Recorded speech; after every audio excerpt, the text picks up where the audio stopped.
Kamusta na mga kamids? May i-repair nga pala ako isang unit ngayon na iPhone 8 Plus.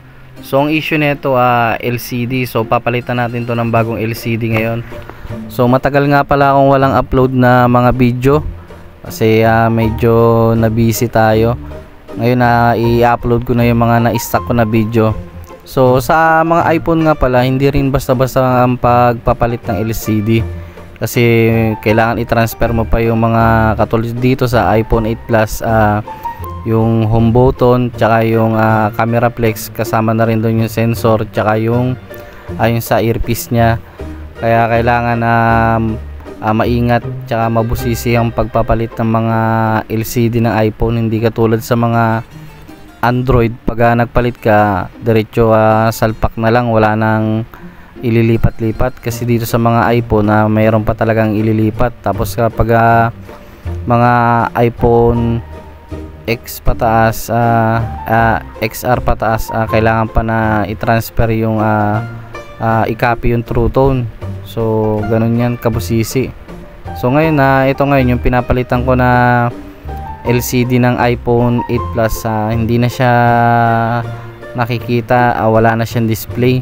Kaya ngayon papalitan ko siya ng bagong LCD. Yung LCD nga pala nito galing to sa supplier ko. Shoutout nga pala kay Boss Hernani. So sa kanya ako kumukuha ng mga quality na LCD tsaka mga battery at ibang parts ng cellphone. So madali lang makuha ng mga pyesa kasi nga may supplier ako. Tinitesting ko muna kung gumagana ba or hindi yung LCD na kinukuha ko bago ko siya babayaran. Yun ang kagandahan ng may supplier.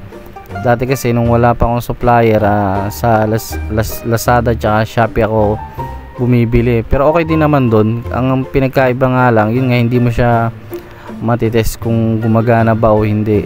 Ang kagandahan kasi na may supplier ka, pwede mo siyang itest kung gumagana. So yan ito na ngayon kinakabit ko na yung mga tornilyo, kasi yung mga tornilyo pala nitong sa iPhone iba-iba rin yung sukat niyan. Hindi rin pwede magkabali-baliktad kasi may maliliit, may malalaki. Pag nagkapalit-palit yan, pwedeng ma-damage yung LCD or yung sa may board. Kaya kailangan maingat talaga ang pagkakabit ng LCD ng mga iPhone. So sa pagpapalit ng LCD ng iPhone, medyo matagal din. Hindi katulad ng mga Android, madali lang siya palitan. Pag dinagyan mo na ng pandikit, salpak mo na. Ito kasi yun nga, kailangan mo pang i-transfer yung mga ibang pyesa. Tulad na itong metal plate back cover dun sa may LCD, kailangan din natin itong i-transfer para at least may protection dun sa may ipapalit natin na bagong LCD. Kasi yung lumang LCD nya nakakabit yan. Kailangan din talaga natin na ilipat o i-transfer. So yung mga din yan, yung tornilyo, may tornilyo sa may gilid ng metal back cover dyan sa LCD, para yun na nagsisilbing lock nya, para hindi rin siya basta-basta matatanggal. So ganyan kabusisi talaga pag magpalit ng LCD ng iPhone. So marami siyang ita-transfer, maraming ikakabit na tornilyo, iba-iba ring sukat yun. Hindi rin pwede na magkapalit-palit kasi pwedeng ma-damage yung ikakabit natin na bagong LCD kung halimbawa nagkapalit-palit yung mga tornilyo na malaki, maliit. Kaya kailangan naka-arrange siya pag nagpapalit kayo ng LCD ng mga iPhone. So ngayon iti-testing na natin yung LCD. So kinakabit ko na nga pala yung mga connector nya para matesting natin. So yun, may display naman na yung pinalit natin na bagong LCD.